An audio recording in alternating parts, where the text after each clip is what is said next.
Ça, c'est Poudlard, et ce château a été construit avec 1 million de pièces en Lego. Pour comprendre à quel point ce chiffre est totalement absurde, le Poudlard officiel Lego 71043 contient 6020 pièces, et son prix catalogue est de 469,99 €. En appliquant simplement le même prix moyen par pièce, le château que vous avez devant les yeux représenterait plus de 78 000 €. Et encore, ce calcul ne comprend ni les pièces rares, ni les commandes dans plusieurs boutiques, ni les frais de livraison, ni le local qu'il faudrait pour l'exposer. Aujourd'hui, je vais donc soumettre 6 des plus grandes créations Lego Harry Potter à un double crash test. D'abord la note de rêve, est-ce que la construction est fidèle, détaillée et capable de provoquer un véritable effet waouh, puis la note de la réalité. Combien faudrait-il réellement dépenser, quelle place faut-il prévoir et existe-t-il seulement des instructions pour le construire chez soi? Quand un inventaire public existe, je vous donnerai le prix observable ou le panier indiqué par le créateur. Pour les modèles d'exposition sans inventaire, j'utiliserai uniquement un ordre de grandeur calculé à partir du prix par pièce du set officiel. Ça ne sera jamais donc présenté comme un devis Brinklink officiel.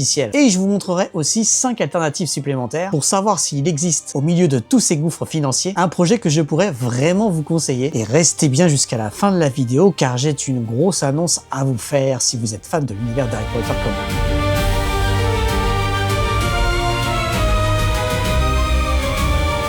Alors, le plus grand Poudlard, on le connaît déjà, mais est-ce que le plus grand est le meilleur? Et surtout, est-ce qu'un seul de ces châteaux est raisonnable à construire chez soi? C'est Mister Brick, c'est parti. On commence cette vidéo par le seul Lego Harry Potter Poudlard géant que vous pouvez commander presque comme un vrai set Lego. Et c'est déjà dès maintenant que vous allez avoir un peu peur pour vos économies. Je vous ai dit qu'il fallait près de 20 000 briques pour construire cette extension. Et attention, ce chiffre ne comprend même pas le château officiel. L'Epic Extension ajoute exactement 19 378 pièces aux 6020 briques de Poudlard Lego 71043. Une fois les deux réunis, on arrive donc à un ensemble de 25 398 pièces. Et ce que je trouve particulièrement très intelligent, c'est que Ryan Krobos, son créateur, n'a pas essayé de remplacer le château Lego. Il a construit tout le reste autour. L'extension vient compléter les différentes ailes du château, ses ponts, ses cours, ses reliefs et plusieurs bâtiments absents du set original. Et surtout, elle intègre tellement bien le modèle officiel qu'il devient parfois difficile de voir où le travail de Lego s'arrête et où le mock commence.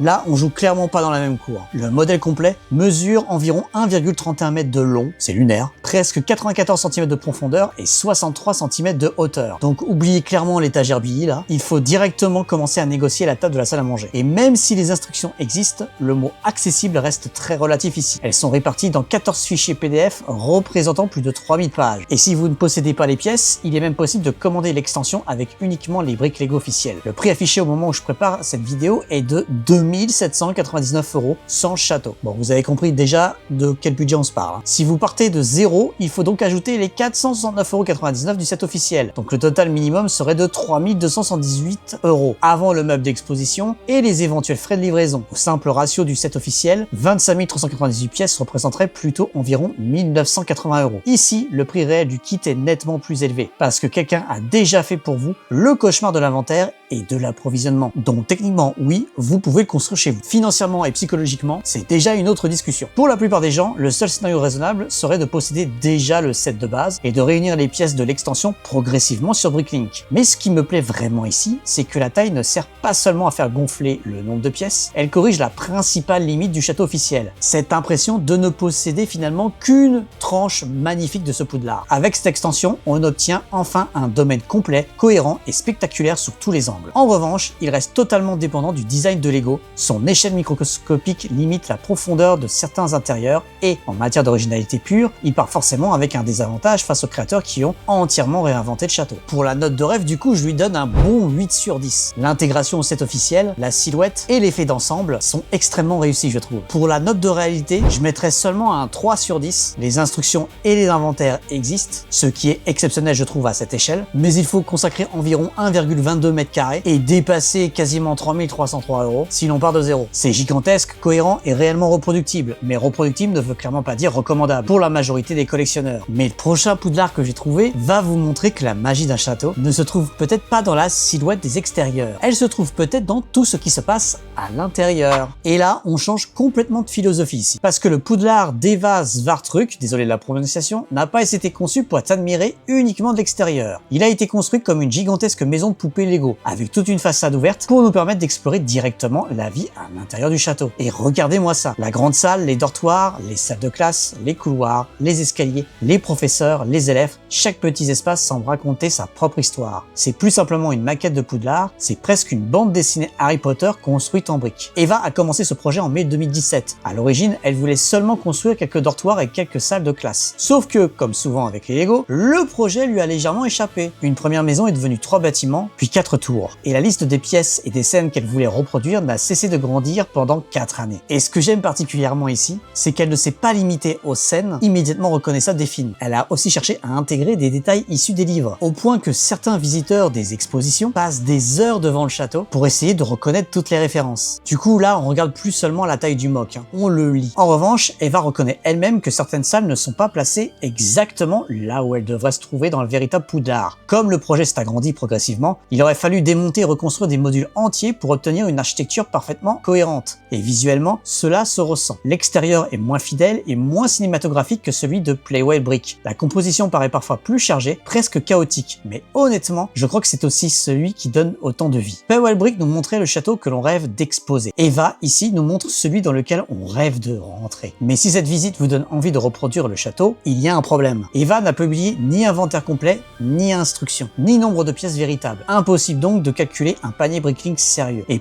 puisque le projet a évolué pendant 4 ans, ce n'est pas un set géant que l'on pourrait recopier. C'est une œuvre construite salle après salle. Du coup, pour la note de rêve, je lui donne un presque parfait 9 sur 10. En matière de narration, d'intérieur et de références à chercher, c'est l'une des créations les plus vivantes de la vidéo. Pour la note de réalité, du coup, c'est l'inverse. Pour moi, c'est un 1 sur 10. Sans inventaire, sans instruction et sans dimension publiée, ce château doit être traité comme une source d'inspiration, pas comme un projet d'achat. Mais le prochain constructeur a décidé de ne pas choisir entre extérieur monumental et des salles entièrement détaillées. Et pour essayer de réunir les deux, il a utilisé environ 100 000 pièces Lego. 100 000 pièces, c'est presque 4 fois le château de Powell qu'on a vu en début de vidéo. Et pourtant, le plus intéressant ici, c'est même pas sa taille. Michael Kazmieczak, encore désolé pour la prononciation, a commencé ce projet pour sa fille qui était complètement passionnée par Harry Potter. Et dès le départ, il s'est imposé 2 règles qui rendent la construction presque impossible. La première, respecter au maximum les proportions extérieures de Poudlard. Et la deuxième, réussir à caser l'intérieur de vraies pièces jouables à l'échelle de mini-figurines. En gros, il a refusé de choisir entre une maquette d'exposition et un playset géant. C'est précisément ce qui manquait un peu aux 2 créations précédentes. Playwell proposait une architecture spectaculaire mais très peu d'intérieur. Eva avait reconstruit un château rempli de vie, mais en assumant de sacrifier la cohérence de l'architecture extérieure. Michal, lui, a essayé de faire les deux en même temps. Et forcément, ça lui a pris à peu près 9 mois. 3 mois uniquement pour tester les formes, calculer les dimensions et commander les pièces principales. Puis environ 6 mois pour construire l'ensemble. Et rien que la tour principale a dû être construite 3 fois. Autre choix très risqué, il n'a pas utilisé de beige clair, habituel des sets Lego Harry Potter. Il a choisi du Dark Tan, une teinte plus sombre qui donne à Poudlard un aspect beaucoup plus ancien et massif. Le problème, c'est que beaucoup de pièces dont il avait besoin n'existaient pas dans cette couleur. Il pouvait donc difficilement réutiliser les éléments des sets officiels et devait constamment trouver des solutions alternatives. À l'extérieur, on retrouve les quais, le terrain de Quidditch, les serres du professeur Chourave, la grande salle, la tour d'astronomie. À ce stade, c'est déjà un Poudlard extrêmement impressionnant. Mais attendez de voir l'intérieur, parce que derrière les façades, il a intégré la chambre des secrets, plusieurs salles de classe, le club de duel, la coupe de feu, mais aussi tous les obstacles qui protègent la pierre philosophale avant l'affrontement avec Quirrell. Il y a des trappes, des passages, des escaliers rotatifs, même les bougies de la grande salle semblent flotter grâce à des fils presque invisibles. Et surtout, contrairement à beaucoup de constructions de cette taille, ce château a réellement été pensé pour que l'on puisse jouer avec. Évidemment, réussir à faire entrer autant de pièces dans une silhouette déjà définie oblige à compresser certains espaces. L'organisation intérieure n'est donc pas toujours parfaitement fidèle à celle des films. Et la couleur très uniforme donne parfois au château un aspect un peu plus massif que Poudlard à l'écran. Mais parvenir à réunir un extérieur aussi reconnaissable et autant d'intérieurs jouables dans une seule construction, c'est extrêmement fort, je trouve. Et maintenant, le retour à la réalité. 100 000 pièces au ratio du château officiel de Poudlard. Bah ça fait quoi? Cela représente déjà un ordre de grandeur d'environ 7 800 €. C'est pas un devis Bricklink ici. Le choix du Dark Time pourrait faire varier même encore ce montant. Mais cela suffit à comprendre l'échelle du problème. Surtout, il n'existe ni instruction publique, ni inventaire complet, ni dimension permettant de préparer ton salon. Même avec ce budget-là faramineux, il faudrait reconstruire tout le travail de conception de Michal. Pour la note de rêve, je lui donne donc un super 9 sur 10. C'est le meilleur compromis, je trouve, jusqu'ici, entre extérieur fidèle, intérieur détaillé et véritable jouabilité. Pour la note de réalité, c'est aussi un 1 sur 10. Le château est jouable une fois terminé, c'est incroyable, mais il n'est absolument pas reproductible comme un produit. Michal rejoint donc Eve en tête de liste, mais pour des raisons complètement différentes. Mais avant de découvrir un monde magique construit avec 250 000 pièces, oui, toujours plus, il faut parler de plusieurs créateurs qui ont décidé d'agrandir l'univers Harry Potter, sans forcément construire Poudlard. Bah oui, parce qu'il n'y a pas que Poudlard dans la vie. Construire l'univers d'Harry Potter en Lego, c'est pas forcément refaire Poudlard encore et encore. Alors avant de passer aux 3 monstres de cette vidéo, voici 5 créations qui méritent clairement d'être vues selon moi. Et cette fois, on va les juger très rapidement avec une seule question. Est-ce un projet que l'on peut réellement envisager ou seulement enregistrer dans un dossier un petit peu un jour peut-être? D'abord, ce Poudlard de Brick Création, composé d'environ 30 000 pièces. Sa particularité, c'est qu'il s'inspire directement du jeu Hogwarts Legacy. On retrouve donc un château beaucoup plus vertical, posé sur une immense base rocheuse, avec cette impression que Poudlard domine réellement tout le paysage. Ce n'est pas le plus grand de notre sélection, mais visuellement, il possède l'une des silhouettes les plus impressionnantes. Sans inventaire public ni instruction, ce chiffre reste seulement un ordre de grandeur. Mon verdict express, un bon 8 sur 10 pour le rêve, 1 sur 10 pour la réalité. C'est une superbe référence visuelle, pas une liste de courses. Ensuite, on a Eric Lowe. Lui a pris une direction complètement différente. Il a transformé l'univers de Harry Potter en une ville verticale de 70 000 pièces, inspirée des bâtiments Ninjago City. Chaque étage regroupe des lieux, des personnages et des scènes de l'univers. Ce n'est absolument pas fidèle à la géographie des films, mais en matière d'originalité, c'est probablement l'une des meilleures idées de toute cette vidéo. Là encore, aucune notice permettant de reproduire l'ensemble. Je lui donne un 9 sur 10 pour le rêve, 0 pour la réalité. Le concept est génial, mais c'est une pièce d'exposition entièrement personnelle. Et maintenant, enfin, 3 projets que l'on pourrait vraiment envisager. Brick Artisan transcende 2 exemplaires du manoir Malfoy, 76-453, auquel il ajoute seulement 8 pièces et une véritable construction modulaire fermée. 2 sets au prix catalogue représentant environ 300 €. Puis, il faut ajouter 15 $ pour les instructions. C'est toujours cher, mais le budget est clair, le résultat est spectaculaire et l'on sait exactement quoi acheter. JL Bricks agrandit ensuite le ministère de la magie avec 2 exemplaires du set 76-403 et 1420 pièces supplémentaires. Sur le papier, la recette est simple. Dans la réalité, le set est retiré de la vente. Il faut donc trouver 2 exemplaires sur le marché secondaire, puis commander toutes les briques complémentaires. Je prévoirais un ordre de grandeur de 300 à 400 €, mais certainement pas un prix garanti. Et le projet le plus raisonnable de toute la sélection pourrait bien être sa garde du Préolard, inspirée de Harry Potter à l'école des sorciers. Elle contient 920 pièces, les instructions coûtent 12 € et le créateur estimait le coût de briques autour des 130 €. Ces 5 créations, je trouve, montrent quelque chose d'assez important. Un bon mock ne doit pas uniquement ajouter des milliers de briques. Il doit surtout corriger ce que les sets officiels n'ont pas réussi à représenter sans transformer votre compte bancaire en chambre des secrets. Si vous voulez le meilleur rapport entre ambition et faisabilité, la gare est le choix le moins risqué. Et si vous possédez déjà un manoir Malfoy, ou si vous avez de toute façon prévu d'en acheter au moins 2, la version modulaire est probablement la transformation la plus satisfaisante, je trouve. Évidemment, c'est une liste exhaustive, Il existe des milliers de mocks dans le monde, sur Bricklink ou ailleurs. Et n'hésitez pas à me les partager en commentaire d'ailleurs s'il y en a certains que j'ai pas cités que vous trouvez hyper intéressants à partager à la commu. Et maintenant, on change complètement d'échelle. 250 000 pièces, plus de 200 scènes et environ 750 mini-figurines. Cette fois, c'est plus seulement Poudlard qui a été construit ici, c'est pratiquement tout le monde des sorciers. Pour vous donner une idée ici, c'est 2 fois le set de Michal et l'équivalent de plus de 40 exemplaires du château officiel Lego de Poudlard, uniquement en nombre de briques. Mais ici, Daniel Konstantsky, sa famille et leurs amis n'ont pas seulement construit Poudlard ici, ils ont essayé de construire tout le monde des sorciers, ce qui est à la fois hyper ambitieux et à la fois complètement dingue. Cette construction collaborative réunit plus de 200 sets différentes et environ 750 mini-figurines. Et surtout, elle continue d'évoluer d'année en année. À chaque nouvelle exposition, les créateurs ajoutent des bâtiments, des personnages et de nouvelles scènes tirées des films. Au centre, on retrouve évidemment Poudlard avec ses tours, son lac et l'ensemble de son domaine. Mais le décor s'étend également jusqu'au village du Préolard, à sa gare et au chemin de traverse. Ce n'est donc plus vraiment un mock, c'est une immense carte en 3 dimensions de l'univers de Harry Potter. Et la meilleure idée se trouve peut-être sous Poudlard, car les créateurs ont construit un 2e niveau souterrain qui permet de représenter les salles cachées, les tunnels et plusieurs événements impossibles à placer dans la partie visible du château. On peut donc observer l'école depuis l'extérieur, puis descendre littéralement sous ses fondations pour découvrir tout ce qui s'y cache. Avec plus de 200 scènes, il y a constamment quelque chose à chercher. Une rencontre entre 2 personnages, une créature cachée, une cour, un combat ou une référence qui peut n'occuper que quelques briques. Et c'est là que les 700 mini-figurines prennent tout leur sens. Elles ne servent pas simplement à remplir le décor, elles donnent l'impression que tout l'univers fonctionne simultanément. Je pense que l'on pourrait passer plusieurs heures devant cette construction sans réussir à tout voir. Mais son plus grand point fort est à mon sens sa plus grande faiblesse également. Comme le projet réunit le travail de plusieurs constructeurs, développé sur plusieurs années, toutes les zones ne possèdent pas exactement le même style, ni le même niveau de finition. Certaines parties sont de véritables mocks, entièrement originaux, tandis que d'autres reprennent ou agrandissent des idées provenant des sets officiels. Et pour réussir à rassembler Poudlard, Préolard, le chemin de traverse et plus de 200 scènes dans un seul décor, la géographie de l'univers est forcément très libre. C'est moins une reproduction architecturale parfaitement cohérente qu'un gigantesque parc d'attractions Harry Potter en Lego. Et honnêtement, c'est pas forcément un défaut ici. Mais pour un particulier, le crash test s'arrête presque immédiatement. Au ratio du set officiel, 250 000 pièces représenteraient plus de 19 500 €. Ouais, quasiment 20 000 balles. En Lego. Et ce chiffre ne tient compte ni des centaines de minifigurines, ni du transport, ni de l'espace d'exposition. Il n'existe évidemment pas d'inventaire ou d'instruction permettant de reproduire l'ensemble. C'est un projet collectif qui évolue depuis des années. Pour la note, je lui donne donc un superbe 9 sur 10. Si votre priorité est de retrouver le maximum de lieux et de scènes dans un même décor. Personne ne fait mieux ici. Pour la note de réalité, on est sur un très beau 0 sur 10. Évidemment, ce n'est ni un achat ici, ni même un projet domestique. C'est une exposition itinérante à ce stade. Mais notre prochaine créatrice n'a pas essayé de résumer tout le monde des sorciers. Elle s'est concentrée sur un seul lieu.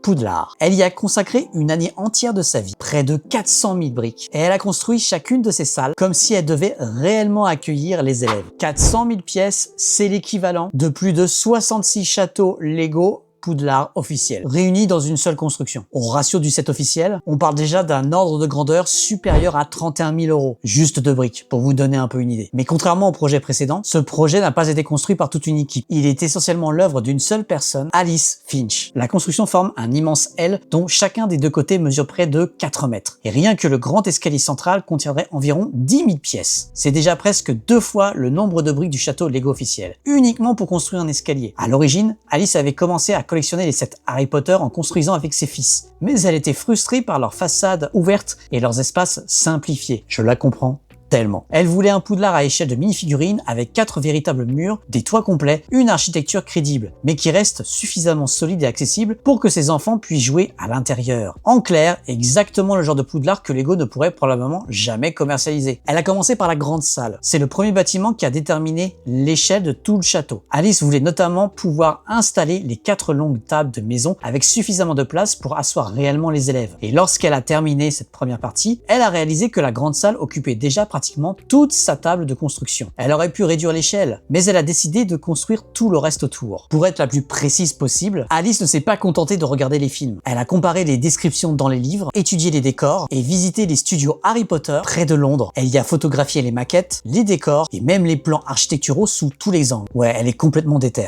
Et lorsque les livres et les films se contredisaient, elle choisissait la solution qui fonctionnait le mieux visuellement et architecturalement. C'est cette recherche qui rend les intérieurs absolument incroyables. Sous la grande salle, on retrouve les cuisines avec les elfes de maison. La salle de potions possède un véritable plafond voûté. Dans la salle de défense contre les forces du mal, Alice a utilisé des jambes marron de mini-figurines pour reproduire l'angle très particulier des poutres. Elle y a caché une référence à chacun des professeurs ayant enseigné cette matière. Même les éléments les moins visibles deviennent des projets dans le projet. Le plus grand toit utilise à lui seul environ 3500 petits cônes verts stables. Le grand escalier accueille des escaliers mobiles, les tableaux et des scènes dissimulées à différents niveaux. Et derrière les murs, on trouve la bibliothèque, la salle sur demande, les salles communes, la forêt de Sombral, la salle de divination. Il s'agit pas seulement de remplir des pièces. Chaque salle raconte réellement quelque chose. Et pour transporter tout cela, le château se sépare en sections qui remplissent environ 40 grandes boîtes et étagères. Lors de l'Esmeralda City Comic Con, 4 personnes ont eu besoin de 3 heures pour installer l'ensemble. Quant au prix total des briques, Alice a expliqué qu'elle ne le connaissait pas et qu'elle préférait probablement ne jamais le savoir. Ce qui me fascine ici, c'est que cette création date de 2012. Alice disposait donc de beaucoup moins de couleurs à disposition, de pièces courbes et de techniques modernes que les constructeurs que nous avons découverts précédemment. Mais aucun autre château de cette sélection ne combine aussi bien une architecture cohérente, des intérieurs complets, des centaines de scènes et une véritable jouabilité. Ce n'est d'ailleurs pas un hasard si le château a remporté à la fois le prix du public et le prix du meilleur modèle à la Bricon de 2012. Pour la note de rêve, pour moi c'est un premier 10 sur 10. Parce que c'est pas juste hyper impressionnant comme façade, le château possède des pièces cohérentes, des scènes, des personnages et une vraie fonction de jeu. Pour la note de réalité, encore une fois, un 0 sur 10. 40 boîtes pour le transport, près de 4 mètres sur chaque côté, aucun inventaire et aucune notice à dispo. Même avec 31 000 €, vous ne pourriez pas simplement le commander et le reconstruire chez vous. Et donc à ce stade, je pense qu'on a trouvé peut-être le meilleur Poudlard de cette vidéo. Le meilleur, mais pas le plus grand. Parce que notre dernière construction contient presque 600 000 briques. En plus. Oui, toujours plus grand.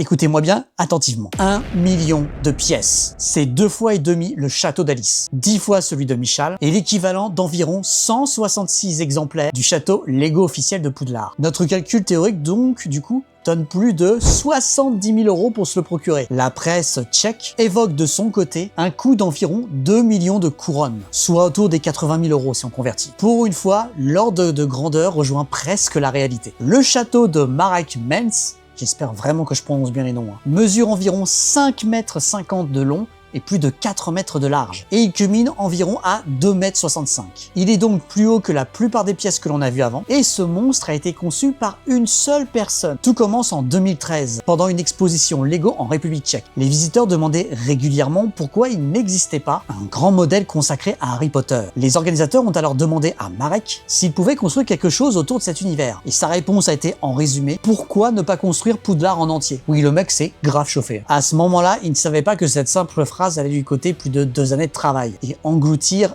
1 million de briques. Pour préparer la construction, Marek a revu les 8 films en entier en mettant régulièrement l'image sur pause afin de capturer chaque angle utilisable du château. Et il a rapidement rencontré un problème que tous les créateurs de Poudlard connaissent si bien. Le château change constamment d'un film à l'autre. Certains bâtiments se déplacent, disparaissent ou sont complètement transformés selon les besoins de l'histoire. Et puisqu'il n'existe aucun plan officiel réunissant toutes les versions, Marek a dû créer son propre Poudlard en mélangeant différents éléments du film. Il a choisi le Dark Tan comme couleur principale et commencé les premiers tests en janvier 2014. Son objectif était de conserver une échelle compatible avec les mini-figurines tout en faisant entrer le château dans son atelier de 5 mètres sur 6. Il lui a fallu presque une semaine uniquement pour tracer le plan du sol. Mais la décision la plus folle concerne les fondations. Marek voulait que le château domine réellement son environnement. Il l'a donc installé sur un socle de 40 cm entouré d'environ 15 mètres de falaises Lego. Il aurait parfaitement pu utiliser une structure intérieure en bois et économiser des centaines de milliers de briques. Mais pour lui, cela aurait été une forme de triche. Il a donc également construit les fondations en Lego. Cela signifie qu'une partie considérable du million de pièces est totalement invisible. Des centaines de milliers de briques sont enfermées dans le socle et servent uniquement à soutenir le château. C'est peut-être le gaspillage de pièces le plus admirable que j'ai jamais vu. À cette échelle, Marek a également découvert qu'un mur de Lego d'1 mètre de long pouvait commencer à se déformer. Les minuscules différences entre les pièces s'accumulent et finissent par courber toute la structure. Il a donc construit une grande partie du château avec de simples briques 1 par 2, plus faciles à ajuster. Ajoute à cela des milliers de fenêtres, des dizaines de toits et des immenses falaises, et on commence à comprendre comment il est arrivé à 1 million de pièces. Le château contient également des salles, des personnages et plusieurs scènes inspirées des films. Mais contrairement au Poudlard d'Alice Finch, le cœur du projet reste clairement son architecture extérieure et son gigantisme. Alice utilisait chaque pièce pour multiplier les détails narratifs. Marek utilise une grande partie de ses briques pour créer une véritable masse architecturale. Ce sont deux philosophies complètement différentes. Et construire un château de cette taille ne suffit pas. Il faut aussi réussir à le déplacer. Le modèle a donc été pensé pour se séparer en une centaine de modules. Pour sa première grande installation, il a rempli 9 palettes dont certaines atteignaient 2 mètres de haut. Depuis, le château a parcouru des centaines de kilomètres, a été exposé à Prague, à Dessine, puis dans le véritable château de Blatna. Et il a même subi une restauration complète. Vous verrez souvent cette création présentée comme un record mondial sur YouTube. Ce que l'on peut confirmer ici, c'est qu'elle a été inscrite en 2024 dans le livre tchèque des records comme le plus grand château en Lego en République tchèque. En revanche, pour être tout à fait franc avec vous, je n'ai pas trouvé d'homologation officielle du Guinness World Record. Ça n'enlève absolument rien à sa démesure, mais autant être précis. Pour la note de rêve, je lui donne un superbe 9 sur 10. En termes de monuments, de silhouettes et de démesure, c'est imbattable. Mais une grande partie du million de briques sert à la structure, aux murs, aux falaises, plutôt qu'aux scènes intérieures. Pour la note de réalité, évidemment, je pense que vous commencez à avoir l'habitude, c'est un 0. Parce qu'il faudrait avoir environ 80 000 € de budget déjà, une pièce de 5 mètres sur 6, 9 palettes et une centaine de modules à transporter. C'est clairement pas un manque pour votre maison. C'est un véritable chantier d'exposition. Au terme de ce crash test, il faut donc selon moi donner deux réponses complètement différentes. Dans le classement de rêve, Marek remporte le titre du Poudlard le plus grand, avec son million de briques. Daniel et son équipe ont construit l'univers le plus complet, avec plus de 200 scènes réparties entre Poudlard, Préolard et le chemin de traverse. Mais pour moi, la première place revient à Alice, parce qu'elle ne cherche pas à impressionner juste par son gigantisme ou sa taille. Chaque salle, chaque personnage et chaque détail a été pensé pour raconter une partie de l'histoire. En revanche, si je devais sortir réellement ma carte bancaire, aucun de ces trois monstres ne serait défendable. La gare du Préolard est le choix le plus raisonnable dans cette sélection. Environ 130 € de pièce, 12 € d'instruction et un format que l'on peut encore exposer normalement. Le manoir de Malfoy modulaire est aussi mon autre recommandation, surtout si vous possédez déjà un exemplaire de ce set. La transformation est, je trouve, spectaculaire et le modèle est donc beaucoup plus complet que son modèle d'origine. Et Playwell, eh ben c'est le seul modèle géant de Poudlard que l'on peut réellement reproduire à l'identique. Mais à plus de 3200 € et avec une emprise de plus de 1 mètre sur presque 1 mètre, je le classe plutôt dans le côté rêve constructible et pas forcément achat malin. Bon, vous l'avez compris, j'avais envie un petit peu de partager du rêve et vous montrer des constructions un petit peu extraordinaires de Poudlard. Avec l'approche de toute façon de Back to Hogwarts, la rentrée approche, j'ai plein de choses à vous dire. Notamment, une grosse annonce que j'avais envie de vous faire, c'est le début d'un arc narratif sur ma chaîne YouTube sur Harry Potter. Et oui, mais pas de panique. Pour ceux qui me suivent déjà depuis plus d'1 an, je le tease, ça va être l'heure évidemment de me lancer dans la grande construction complète du château de Poudlard actuel de Lego à taille de mini-figurine qui coûte plus de 1500 € maintenant je crois, et qui dépasse donc du coup l'étoile noire, et qui est à taille de mini-figurine. Donc ça va être juste génial. Je le tease depuis décembre dernier et j'attendais le bon moment pour me lancer et surtout j'avais envie de réfléchir et de prendre le temps à quel format allait être le plus sympa. Dites-moi en commentaire ce que vous pensez, mais je pense que je vais me lancer dans un épisode mensuel autour de 4 en septembre, octobre, novembre, décembre, où on va au fur et à mesure construire le château, s'arrêter un petit peu sur quelques pièces et pourquoi pas avoir quelques guests. Mais ce n'est pas tout, parce que en plus de cette vidéo-là, d'autres vidéos thématiques sur Harry Potter vont sortir sur la chaîne. Notamment, alors je préfère pas m'avancer sur la date, on sait jamais, ça peut porter la poisse, mais la vidéo sur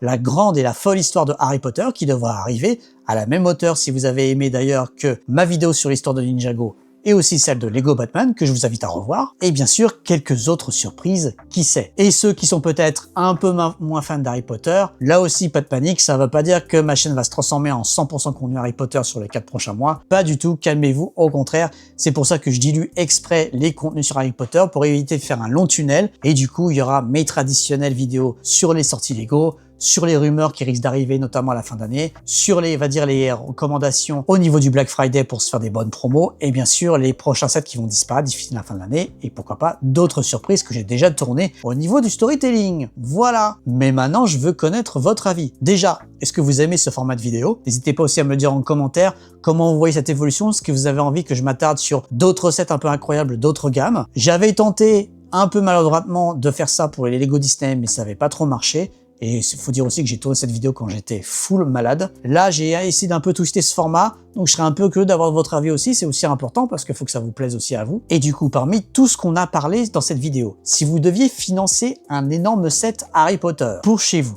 lequel choisirez-vous? Écrivez simplement son nom dans les commentaires. Je veux voir combien d'entre vous vont essayer de rester un peu raisonnables ou d'autres vont complètement craquer. Et si vous voulez découvrir les autres créations Lego que la marque ne pourrait pas commercialiser, n'hésitez pas à vous abonner à cette chaîne MrBrick, à laisser le petit like, à activer la cloche pour ne pas rater les prochaines vidéos et bien sûr à laisser un petit boost sous la vidéo avec l'application YouTube sur YouTube. Ça aide grandement la chaîne. Je vous donne rendez-vous donc du coup très vite pour l'arc sur Harry Potter et sur toutes les autres vidéos. Bonne rentrée au Moldu, c'était MrBrick. Allez, ciao.